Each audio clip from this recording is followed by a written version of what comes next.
Hey everyone, I was hoping to get this message put together sooner, but things like this unfortunately take time to set up.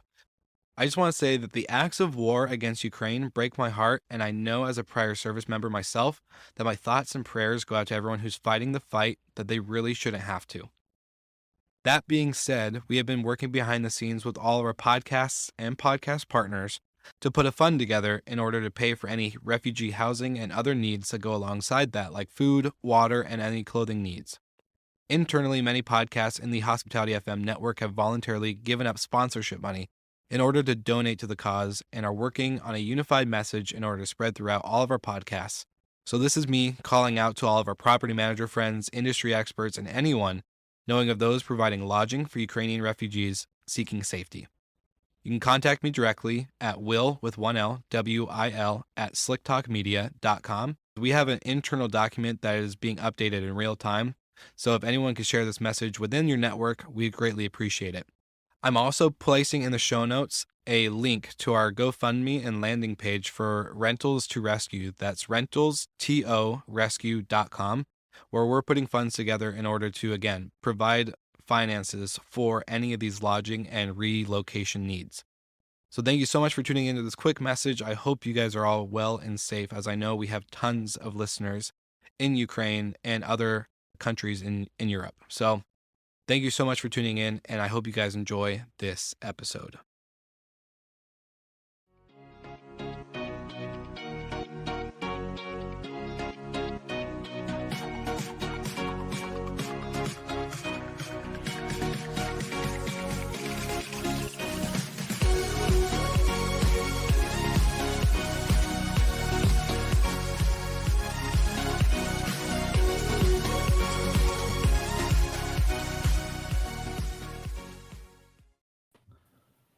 Good morning, gentlemen. How are we doing? Morning. Oh, little tired. I was in Texas twice last week and a wedding over the weekend in Houston. So just bouncing back, man. You can see it. You had some tough days. I can see it. Yeah, it happens, man. The world is back to mostly normal here in parts of America, and it's exhausting. You know, you aren't quite used to it anymore. Yeah, I was going to say, I think that was Michael's way of saying you look like crap, but I don't know if that was... always sharp as always, Michael. Right, yeah. I'll freshen up a little better next week for you, Mike. Yeah, get some coffee. At least you got a haircut this time, Mr. Ross. No, I just put like in here. No, it's so long. It's really bad. Just brush. I'm still doubting. It's not, recovery is starting here a bit, but still, I have to go to hairdresser once. But let's see. Yeah, that's awesome. You don't see the back, you see? So that's why. Yeah, it's okay. Well, yeah, we took a week off. Lots happened. So this is the first time we've actually taken a week off since we started the show back in November 2020, October. One of those two. Yeah. So good stuff. Glad that it was hard. Yeah, I missed you guys a lot. Like last Monday, I was kind of really sad and depressed and thinking about both of you. Yeah. I was listening at 4 o'clock, my time, 9 o'clock. I was listening to an old podcast just to stay there because it was a difficult moment. No, I feel it. Well, it's been a good week though. We've all been very busy, and I'm really excited because we get to actually welcome a guest on today, which we've only had about maybe 3 or 4 guests on the show that ever since we started. We have had Leo, we've had Tim, Jerome. Yeah. And welcoming our 4th guest today. We have Cindy, who is the CEO of Orion House. So we're going to welcome her in.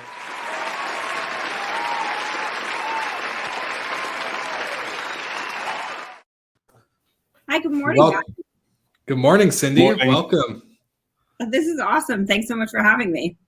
Of course. Well, we've all been talking behind the scenes for a while, and just really excited to finally get to announce this whole deal of yours that just not just went public, but was recently announced. And so before we get into that big announcement, for the audience who's listening, who's watching live, who's watching the replay, want to give us a quick intro to who you are, your background, and kind of what you do in regards to Orion House as a whole.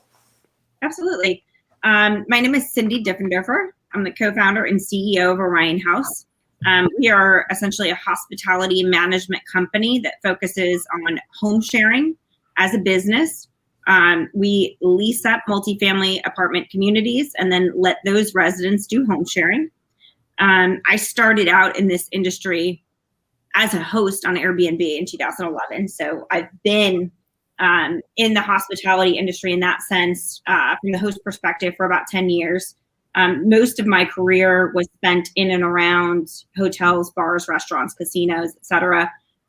Prior to entering the real estate and hospitality sector, I worked in beer and wine, launched a couple companies there, doing keg wine, which is just draft wine for bars, restaurants, casinos, and hotels, preservation mechanisms and systems to preserve products. So I've got some patents and IoT devices in that space. And then prior to that, I was in textiles. So I spent about 10 years in juniors and young men's apparel. And that took me from South Florida to New York to LA to all over the world. So we're in about 32 countries. So that's been kind of my trajectory, but serial entrepreneur my whole life. So this is the latest and the greatest. And I remember when you did an interview with me, actually specifically just solo on Slick Talk, and you were talking about how old were you when you were like a super genius as a kid, right? I was Still is. I was smart and bored. So that meant, I did well in school up until I decided that I'd aged out of it myself.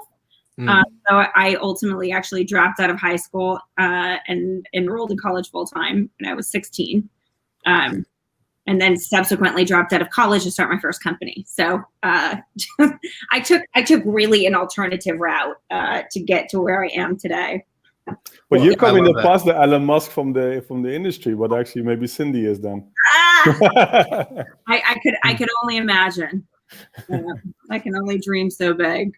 Cindy, what's the most exciting piece of launching Orion House? Is it bringing the whole resident home sharing thought to market? Is it like truly blending the communities? Is it the affordable housing piece? Is it opening up travel to new locations or to new markets? That's a great question. That's one that I have not been asked before, but I have to tell you, this is a lifestyle that really affords so much for anyone. And when I started hosting, I just told you I was a serial entrepreneur, which means that it's feast or famine almost all the time. Meaning, some days and some weeks and some months I'm quite flush, and others, I was wondering how I was going to pay the rent. And Airbnb ended up being a mechanism for me at the time to pursue my entrepreneurial ventures. And it gave me the room that I needed to explore businesses and launch and fail. And so it's always been such a utility for me that, I wanted to open that up to a broader audience because everybody should have that same opportunity. If you've got an asset or you have a home or you're a renter, renters pay the mortgage essentially for the property owners. They should be able to do what they want with their home within reason. And we, are launching a product that really provides the infrastructure and the stability in order to make that a reality without disturbing, what is otherwise a pretty comfortable living environment. So I think, Michael, offering this flexible living solution to everyone, or to the best of our ability, to the marketplace that wants it, I think it's a great tool. I think, obviously we're a for-profit company, but there's a lot of me that is driven by, enhancing the quality of life and lifestyle for others. And I think this does just that. So I've been in the industry for 6 or 7 years now. And prior to NoiseAware, I spoke with a lot of multifamily asset owners. And it was a pretty sharp hell no to short-term rentals 5, 6, 7 years ago. Yep. How and what has changed in the past, 4 or 5 years to go from absolutely not going to touch short-term rentals to short-term rentals as an amenity? You described it perfectly. It was an absolutely not a chance in our building. We don't want it here. Short-term rentals are our biggest enemy, right? And it was because it was really disruptive, because it really is all over the map. Generally, travelers are really good tenants, because we're the same people that live in the buildings year round. You don't just change, like when you become a traveler, you're an asshole. Excuse my you're just a normal person that is now visiting another city. And so this whole idea that they're the worst, was something that we came up against. You had worked with us, or we'd worked together for years, kind of battling the same issues. And there was a huge stigma around short-term rentals. And I think it was really largely focused on Airbnb because it was such a young platform. It didn't mean that the travelers were bad. It was just, there was a bit of an unpredictable nature for how a stay would go, and, a disparity of expectations from the host, what they're expecting, a guest to do, and from fellow residents, like how they believe that others should, treat their buildings and behave in their environments.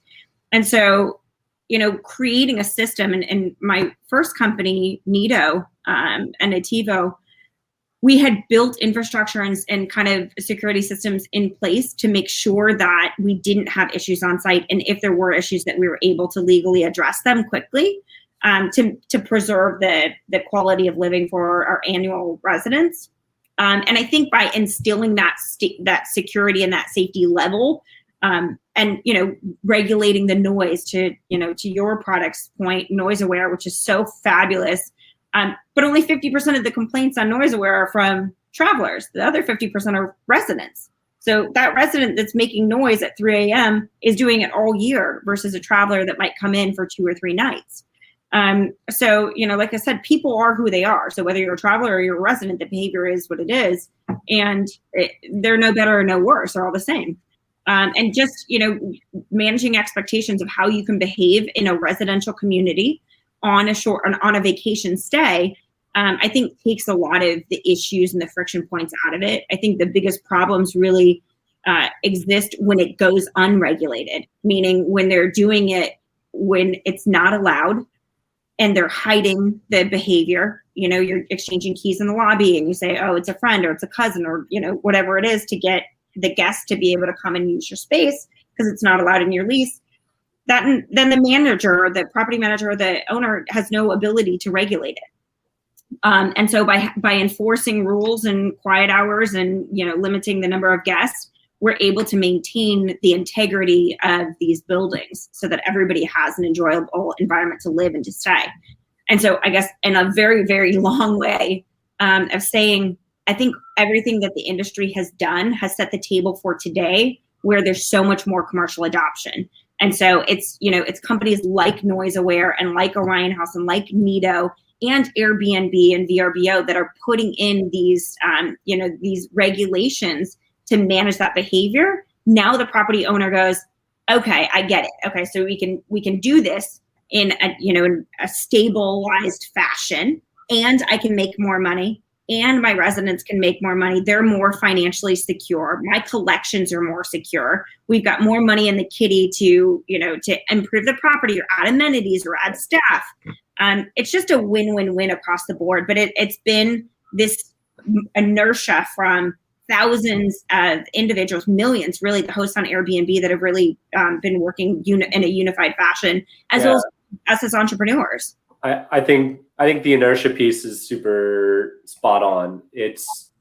You've got companies like Sonder who are going public at $2+ billion, 2.5, who've been master leasing units in these multifamily buildings, and now these operators are saying, well, I want to participate. I want to participate in the upside, and so it makes total sense. And then you're right, once the automobile had streets and stop signs and seatbelts and all that, the industry became a lot safer and more widely adopted. And I think, we're kind of in that phase of transitioning from the Wild West, where cars are just weaving all around everybody, to all right, now we've at least got lanes to stay in. We've got some safeguards, and I'm sure technology will continue to improve to continue to layer on some additional safeguards. But yeah, I think right now we're at the tipping point of mass adoption and acceptability. And,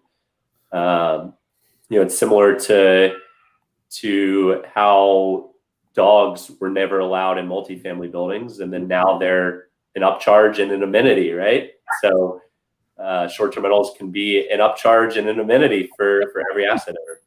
What's interesting because No, go ahead. I was just going to say it overall just comes down to the professionalization of how you operate. It's not just a air mattress in someone else's spare bedroom. Now it's a real professional asset that is operated with professionals that know what they're doing. That's okay. Talk about dogs, right? Yeah. You mentioned dogs and they heard you, so for sure. No, but just to add in here, and if you look at Europe, I think Cindy just mentioned 5 years ago things were behind, and now it seems to be accepted. I think still in Europe, I think in Europe it's less accepted so far, right? The whole STR vacation rental, you see individuals just put some properties on Airbnb, that's pretty it. I think it's not still in Europe, it's not as professional as I think and accepted, I think also as in the US. So I think the situation described 5 years ago, I think might be the situation now here in Europe. So I think it takes a few years before it's as professional as it is in Europe. That's just my opinion. Because still in here, it's pretty still short-term rental, vacation rentals, be like, okay, you see some properties, you might book something on Airbnb, but have it really professional managed or having tools out there or whatever. Well, Michael can confirm, I think your market in Europe is much smaller because in here it's not so professional so far. So I think this is what you might see now in the US, might take a few years before you see it moving into Europe. I don't know, what Cindy thinks from this? I love the European market, and I actually have kind of mixed feelings about how it runs, because I feel like from a boutique operator's perspective, Europe has got a really established kind of ecosystem of these boutique stays. At least that's what I've experienced. I've been traveling through VRBO or Airbnb in Europe for at least a decade. And they're normally run as like little guest houses, but it's in theory kind of the same thing.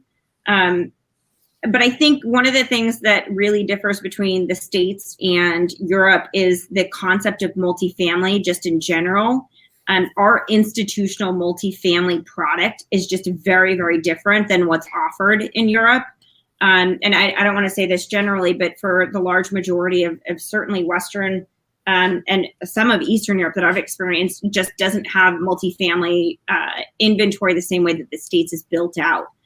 You've got a lot of condo type product where you've got individual owners and not necessarily as organized, with homeowners associations where there's, management boards that are taking care of the communities and, they regulate it on an owner by owner basis almost, versus where here we've got really strict regimented management. And, whether you're an owner or a renter, there are bylaws essentially that you have to follow, in either your ownership agreement or your lease agreement. And that's coming from really an institutional level. So you've got these operators that own hundreds of thousands, in some cases millions of units, that are saying this is how the community is run. And once we adopt behavior, meaning we're gonna add these rules to the pool, we're gonna add these rules to animals, we're gonna add these rules to short-term rentals, then it's really coming from an institutional perspective versus, in Europe, you've got a lot of pockets of mom and pops. You've got 6 units. Correct. Yeah. We've got 350, 1,000 units per community. So it's just, we've got a lot more density with the same owner that then gets to apply it to mass inventory. And I haven't really encountered that same type of management structure or ownership structure in much of Europe that we've explored thus far, and South America. We've got the same issues down there. And some of the other issues are tenants' rights, and that comes down to a state by state and country by country issue. Tenants' rights in a lot of foreign territories are so much greater than landlord rights. So you get a lot of issues with squatting in different countries. And so when a short-term renter comes in, it's hard in some cases to get rid of them. Whereas in America, we've got regulations, and again, state by state, because I know everybody sees the nightmares in California. Yeah. But to remove tenants, just like you would from a hotel, we don't have that ability in a lot of places around the world. Yeah, I was going to say that's a really good point. And the one thing that always comes to my mind when you come to like residential hospitality, in the sense of doing these longer stays, or even just finding a I don't know, a solution that comes down to the rights of the operator versus the guest itself. It's always a different one because, like you said, state by state. Like we literally just got done with one of our properties that had a tenant in it all year, no rent all year because of obviously COVID, but a lot of other reasons too, because everything's favored on their end. So it's always a little bit different, state by state, city by city, county by county. So it's really interesting that you bring that up. Yeah. What, Cindy, what's the like 5-year, 10-year vision? Like when you launch with 1,500 units and become, a top 10 operator in the country, like what's the big vision 5 years from now if you're already starting from such a high level? Well, I love that you say that, but remember, this is now 6 years in work. So Yeah. just out of the gate, I had a lot of pre-existing relationships like with you folks here that set us up for success really fast. This is a long time coming. That's like, every entrepreneur has a bunch of failures. So I've got a lot of them that got me, to hopefully this great success. But I think, for the long term, we really want to see commercial adoption of this product, not only through our own company, but through all of our partners. And we do collaborate, domestically with other competitive operators, because I think there's plenty of room in this pool for many. And, what we were talking about before we even got on here, it was the inertia behind the entire industry and the hosts themselves and the travelers themselves is what is making this such a massive success, because everybody wants it. Like done right, it's a win-win-win. So, we look to scale obviously as quickly as we can within reason. But I do want to take this business internationally, because my philosophy is why not? Especially, a lot of the international markets that we're going into will be through joint ventures or licensing partnerships to take this business model and all of the tools that we're integrating into it and applying it to different marketplaces and different buildings all over the world. In that respect, we should be able to scale. Like, let's take that infrastructure and that, the best practices of how to create a great ecosystem and kind of this harmonious solution between long-term renters and or, condo owners and the short-term renter. So we look to go international relatively quickly. Europe is obviously very interesting to us because we love it there and we have a passion for travel. That's why we got into this business in the first place. But there's a lot of opportunity. So that is, the international marketplace is next. We're starting here, obviously, because this is our backyard. But we do want to go international as quickly as we can. My question would be for you. So this inventory that you guys are starting out with is pretty unique. So can you describe, I guess, maybe not like pros and cons, but more of the uniqueness behind what you're about to do with these 10 buildings across the country right now? Yeah, so this particular inventory is coming from secondary and tertiary markets. It's currently kind of underutilized and depressed hotel inventory that is being repurposed for multifamily housing that is short-term rental friendly. So right now, the properties are sitting at lower than market occupancy rates. In fact, the markets are just generally depressed, both from COVID and from travel behavioral trends that have shifted. And there's a lack of affordable housing as well in these markets. So we said, why is this inventory sitting dormant when it could actually provide housing and still also be on the supply side for hotels? So that's what we're really doing is we're taking, call it 50% of any building, that the 1,500 units or 1,600 units is half of that inventory. So, there's an equivalent amount that's staying as hotel product, and it's just being repurposed as primarily residential, which allows short-term rentals. So we're taking those hotel rooms, converting them into micro apartment units and leasing them up on an annualized basis. And then those renters are then able to do short-term rentals as well. So it's twofold. Are there any additional components to these buildings, like restaurants or coffee shops or co-working, or? They all have a full hotel amenities, F&B, pools, outdoor spaces, common areas, business centers, etc. Some will have, or some have more real estate than others, meaning we've got some, kind of garden style communities as well as towers. So it's a mixed bag in terms of like the overall square footage per property, but they all have, food and beverage like you would find in a hotel traditionally. Well, Michael said in the co-working, we discussed it a few times in here in the show, right? You're planning there as well. So because of course it's just like you see the people moving, digital nomads are become more and more popular. So you're planning some things there as well.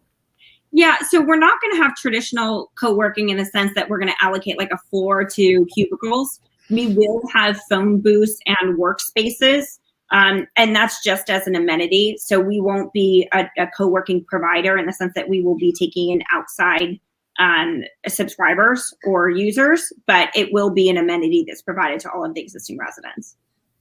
Yeah, it's super cool. If you need a change of scenery or person you're living with, you need some space for some quiet and get some work done. Yeah, it makes perfect sense. I love it.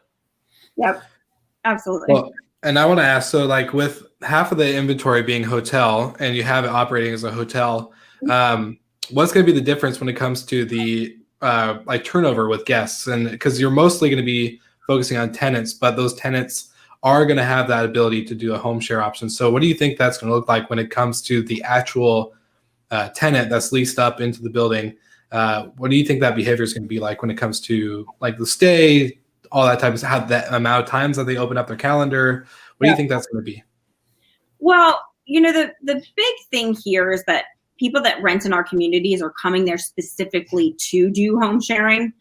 So we don't expect to have many residents that are, really stationary. Some of the markets lend themselves more than others to full-time and professional hosts, of which, we have a big wait list of just pro hosts that want to rent in our buildings. And so I think it's going to be a mixed bag. Our wait list really is almost 50-50 of primary residents that are going to use this as their main home and professional hosts that are going to be doing this, to make extra money. So they need to yield in excess of what their core expenses are. And so it's really going to go building by building. Now, I will tell you, we do revenue management on behalf of our residents and provide them a bunch of tools so that they know when the high volume or high revenue days are and when it's good for them to travel in other markets that might be much cheaper for them to go and experience while they can yield more revenue on their own home. So we have a lot of programming kind of in place to stimulate travel so that our residents do get to earn the most amount of money. For those that are not professional hosts, if they're primary residents, we're going to say, look, Memphis is on fire this weekend or Nashville's on fire this weekend. Here's all the things that are going on. Average daily rates are $500 or $750, whatever it is for these big events. However, Chicago is a great place to go right now. ADRs in Chicago are $80 or $100. Like, let's get you to Chicago and let's help you make an extra $1,000 in Nashville or Memphis. So, providing them with the tools and also the staff and support to be able to facilitate that. I know a lot of people are nomads at this point, where they're doing a month here and a few weeks here and, just really moving around and saying, wow, what a great deal in Sonoma. Let's go to Sonoma. I've always wanted to go. And now that working remote is giving them that flexibility, they're almost city hopping just because they can, right? Yeah. Sounds like you might be a nomad here soon, Cindy, huh? Oh, God. Well, I've been a nomad for a long time. I spent part of this year living on my boat. So nice. I know how to live with very little. But giving them that opportunity to explore, giving them the tools to make it a reality financially. We're partnering with Amtrak to provide train solutions and bus solutions, especially for people that are trying to benefit the most in cash. They might not want to spend their money flying or driving. So we want to have different mechanisms to get them out and about so that they are able to preserve that upside as much as possible. If I'm correct, because Michael asked you, okay, your 5-year plans, I guess. But if I look at what you're offering, I think you have two solutions. One is the full managed one, and the one is not the full managed one. Where you see the growth? Is it in the full managed one, or? That's a really good question. Look, I think to scale, it's going to come from a software and kind of business trade practices licensing deal and branding. which would be the unmanaged solution to a small degree, maybe just doing the back office for them, but not being the physical bodies on site. That's what allows us to really scale. And so I would guess that would be the vehicle for the most amount of growth in terms of unit count. You know, our upside really is when we are, we've got a multi-pronged revenue stream, so we do get paid a couple different ways, but where we see the most amount of profitability is when we have, you know, a vertical business where we're not only the back office and the technology solution, you know, integrated with all of our partners, but while we're also the bodies that are on site working on the conversion, doing the lease up, you know, and getting the right tenants in there, and then also getting them onboarded into the home sharing program. So that's where we really see our numbers go way up, because, you know, there's still an obstacle to get people to let others in their home. You know, it still is an emotional, it's an intellectual thing that, like, is it really worth it? Is it really worth $200 or $300 a night, you know, for me to risk somebody staying in my house, or, you know, to be displaced? Oh, I don't want to be uncomfortable. I don't want to stay at my boyfriend's or my parents or whatever it is. Getting them to start on that behavior is such a critical juncture for volume and profitability, because then they get into it and they go, oh my God, I just made $600 and okay, now it's not so bad. I don't really mind somebody else using my toothpaste and sleeping in my bed. Okay, how can I do it better? And then they get into hosting, and it really becomes almost like a people business. So if you can get your host to really adopt, like our tenants to really adopt the behavior, they push it forward so much more. So, you know, having that fully integrated solution is where we see our most, you know, the most amount of value add, especially when you still need, you know, the resident adoption. And we think this is a huge marketplace. There's, you know, 7 million individual hosts, I think, at this point around the world on platforms, give or take. If I'm wrong, you guys please correct me. I think that's pretty accurate. You Yeah. just count them, Will? Yeah. But about that You just count them, right? Quickly. Yeah, I just counted in my head. about 7 million. So think about how many people are on the planet. Like, we think this is a really big, mature market, but it's just getting started. I still very much believe it's in its most nascent stages. And, you know, by enabling residents and empowering them to do this themselves, they can carry it with them wherever they go. Now, our objective as Orion House is that they stay in our network, right? Like, the reason why we want to manage as many buildings as we can as possible is that when you move out of Chicago and you're looking for a place in St. Louis, and you gotta love staying there, because I like, you know, the flexible housing, I like the Airbnb or VRBO portion of it. What do you have in St. Louis? We've got a property for you there, no problem. You know, we've got a property anywhere, or we can refer it to, you know, our managed partners, where we say we don't manage the building, but these are partners of ours, and keep them in our affiliate network. But you see, as the guys knows, I'm a big believer of the membership academy. You see it also from the STR space, or for your travelers to come into like a membership, and you can stay in the Orion houses, and you just have a discounted fee or unlimited stay, etc. in different places. Yeah, we offer that to our residents, certainly. Okay. And then we've got a rewards program that we'll be launching shortly after this initial launch for travelers. So we do want to keep people in our ecosystems. You know, we want to leverage, especially, so, you know, in multifamily, there's always about 5% of inventory that goes unleased. That inventory will be fully furnished and will also be monetized on a short-term rental basis as dedicated kind of quote-unquote hotel units. We're going to use those units both for our residents and give them, you know, free weekends for their family or whatever to come and stay, and also for shoulder nights. You know, we'll tack on, you know, or give them early check-ins and late checkouts where available. So we really do want to add value. Like, you know, obviously those are all tools for us to monetize, but there's a lot of other ways that we win goodwill with our residents, with our travelers, and we've got that currency, that extra hotel room. That we can give out and use that, you know, for our benefit. So that's both for our residents to stay in our ecosystem. You know, if we've got an extra room, you know, on either end of their trip, we'll say, hey, do you guys want to, you know, to extend your stay? It's on us. Or if you're in a city and there's an Orion House there, we'll let you call us for a day pass. You can go use those amenities, you know, go to the pool, use the office center, whatever it is that they want. But we're very much into giving back within reason.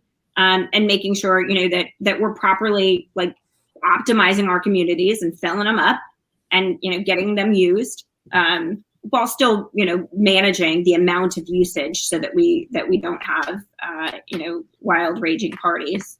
Yeah. Love her. We can help with that. But so Cindy, you touched on 2 points that are really interesting. One, like getting people over the hosting hurdle. For a lot of people, it's like, yeah, I don't want somebody sleeping in my bed. Yeah. But if you think about the flip side, like, have you ever slept in someone else's bed, or have you ever slept in a hotel room, right? Like, where thousands of people have slept on that bed. So it's not, it's a simple like mind shift, but as soon as the money starts coming in, it really helps. It shifts faster. Yeah, for sure. There's a big incentive to do it.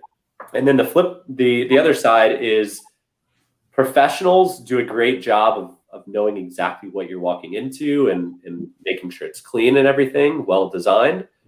But some of the best stays I've ever had were with single hosts, because they have the time to think about my unit and the traveler and asking questions. Hey, like, what are you doing in town? Oh, I want to do a tour of the breweries. Great. Then you bring them like a variety 6-pack of beers so they can try them when they check in, right? Like, there's little things that you can do as a single host that you can never do as a professional, profitably at scale. So it's bringing the best of both worlds there. So it's awesome. And we do source a lot of information from our community hosts and just say, what are you guys recommending right now? Where are the bars and restaurants? We also have our corporate events manager goes out into the marketplace and talks with local restaurants and bars and entertainment venues to try and create relationships with them, if it's just a referral thing or if you get some type of discount for staying on property. So we're sourcing both from our residents and then also from surrounding businesses. And that's kind of an ongoing thing. And that, especially when new restaurants will open, we've seen them coming to us saying like, hey, can we do something on your communities? And we'll do a pop-up, barbecue truck or whatever, so that they're getting kind of that cross marketing. And we do that, like you said, from a commercial perspective to add value. But then you get really the intimate thing where you go, oh, Jeff's my favorite bartender down at the brewery. Like, go see him. Because I'm there every Friday and Saturday, right? So we get the real localized flavor from an actual resident who sits at that bar and talks to that person or goes to that yoga class. And then we also get it from a corporate perspective where we say, look, we want to add as much value as we can. What can we do together? We've got 700 residents in this building. How can we put something together with y'all? And normally we find some interesting ways to do it. That person, I don't think I've met them, but it sounds like they have one of the best jobs in the world. Like, they just get to go out and socialize and talk about the best bars and restaurants and eat at them and make recommendations. He also does some of our like philanthropic stuff. So it's really like, it's more kind of lifestyle perspective, and also, resident adoption of the amenities. So we stimulate a bunch of different activities on site. We also do, the charitable days and fundraisers and give backs on rent payments, for example. So if you want to donate to a charity, we do that. He organized kind of all of that stuff. So totally on the fun front, I think it's all fun. But yeah, he gets to go sample markets and say, this is the best of the best. He gets to eat everywhere and drink everywhere and go to listen to every live music show and say, these are my people and we love this. And, he spends about a week in every city and like just running around. And then we also do a lot of on-site programming. So the stuff that we go out into the community and touch, then we ask them to come back and do stuff with us. But yeah, it's a good job. It's Diego. I was gonna say, can I switch? Does that happen? Can we switch jobs? He's really good at what he does, but everybody wants to make a change sometimes. So I just playing. That's awesome though. That's super cool. Yeah. I love that too, because it really goes into the hospitality aspect. It's not just sign a lease, pay your rent, go on Airbnb. You're really focusing on making it I even remember when we were talking about the Nido thing, like just the overall, you're shaping it to get over those hurdles. So yeah, someone's gonna be staying in your bed, but like there's a certain spot for all your stuff and all this other, like you're gonna have professional linens and laundry and housekeeping and all this is gonna go into it to get over that hurdle of the unprofessionalized, the what do I do if a guest, I have family photos or I have this, I have that, like it gets rid of that barrier. And I love that. I think it's really nice. So it also provides stability. Like your traveler knows what they're getting. Yeah. I love the unique experience, but I also look at kind of the photos and I'm like, there's an awful lot of colored linen in there, meaning like, is it not that clean? Because when it's bright white, like the other stuff might just not be getting washed. Yeah. You're basically bringing the Airbnb tagline of "live like a local" to reality, right? Yeah. Like you're helping them accelerate and know the local spots and know the local, like live in a local building, and it's really cool. And a lot of what we do, I want to put out there, like, obviously, again, we're for profit and we look at all the different ways that we can maximize our income and revenue potential. But much of the added value that we do is at no cost, right? So all of these like relationships we set up with different vendors, it's not like we're running a big concierge desk where everything is $100, where it's like, I can do that myself. Thank you. Mm-hmm. I can Google on TripAdvisor and I can find a place that I can go and pay money. And so we try and do stuff so that we really add value, or we get discounted rates so that we can pass that on to our guests and to both our residents and our travelers. So a lot of, especially Diego's objectives, but also, every piece we look at, and Michael can attest to this, we squeeze our vendors really hard so we can pass on value. And that is because we want people to adapt whatever it is, the technology, the restaurant, the food, the classes, anything. And sampling historically is the best way to get a user. That's why you test drive cars. It's one of the only products you get a test before you buy. You don't get a pre-live in a house. You get a pre-have a car. Well, you do now at the Ryan House. You can stay in a unit that's just like yours. Yeah. Yeah. Well, we always use the car industry as an analogy because, like, why does multifamily not behave like that when that's the single largest check that everybody writes every month? Like BMW, the minute that you even sniff a BMW, they are all over you for life. They're all over you for life. Like, you are never going to get away from that brand. Especially, forget about it, when you buy one, you're in the ecosystem. You're everything. You could whatever you want. Just make sure that when you get a new car, it is with us, right? But we want to very much be that same attitude. Like, we want to be able to provide the quality of living, the revenue opportunities, the lifestyle, so that when you move, you still want to live with a Ryan House. Like, I loved all the perks. I don't want to lose my perks. Well, where are you next? And that's where, like, we want to keep having them come back, but we also want to take care of that resident because, again, we're the most important check that they write every single month. And as a renter, traditionally, you get an invoice every month and it's like, pay your rent. And when you're 3 days late, you get a fine. It's just totally backwards in terms of how people approach renters. Yeah. It's going to be exciting times. I'm excited to see it all play out. And I'm just thinking, like, we can go on for like hours on this episode. I know we could, but just like the overall aspect of your rent's a set rate, but you home share it most of the time. Your rent is most likely going to be covered, and then you're just going to be making profit actually. So you're not even writing that fat check anymore. You're making $600, $1,000 a month. Yeah. So I think it's a really good win, especially if there's all these certain aspects that go into it and different variables, but I think it's really exciting, and I'm excited to watch this 10 buildings signed turn into 100 buildings signed by that. It's going to be good stuff. We're hiring. Awesome. If anybody needs I'll put an application in the comments. I'm curious. In fact, I don't even know if we put our hiring section on the website, but if anybody's listening to this and watching is interested, let us know, please. Especially in Jackson or Memphis or Tulsa or Nashville or Orlando. Diego's already got the cool stuff. That one's taken. There's only one of him though, and there's a lot of cities, so we do need other people to like actually help us source, fun stuff to do on a dime. Yeah.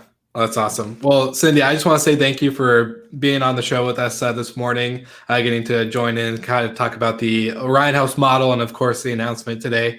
It's really exciting. I'm really excited to watch it play out. So thank you again.